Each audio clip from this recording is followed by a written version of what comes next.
The second key to the warrior archetype is taking action.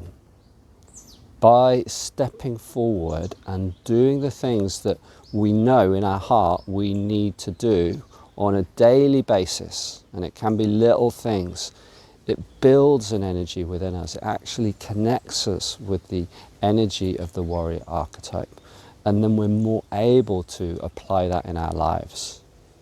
So one of the objections, one of the things that gets in the way of this is this idea that I really need to plan out every little detail before I take that step forward. And I received a piece of advice many years ago when I was 18. I had a job as an engineer, and I remember my boss, this old guy, saying, "You're not being paid to sit there and try and work out how to get it right. You're being paid to get it wrong quickly." And this has a lot of value, because we actually only learn by making mistakes. And whatever it is that you want to take a step into, if it's the first time you do it, for sure it's not going to be perfect. For sure it's going to be rough around the edges.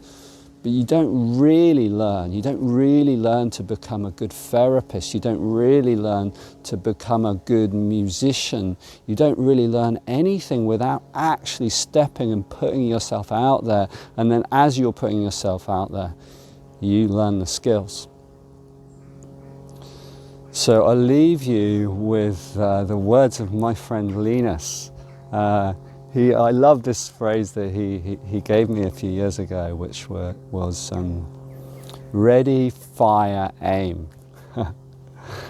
So you've normally got ready, aim, fire, and this kind of ready, fire, like really go for it, and then aim.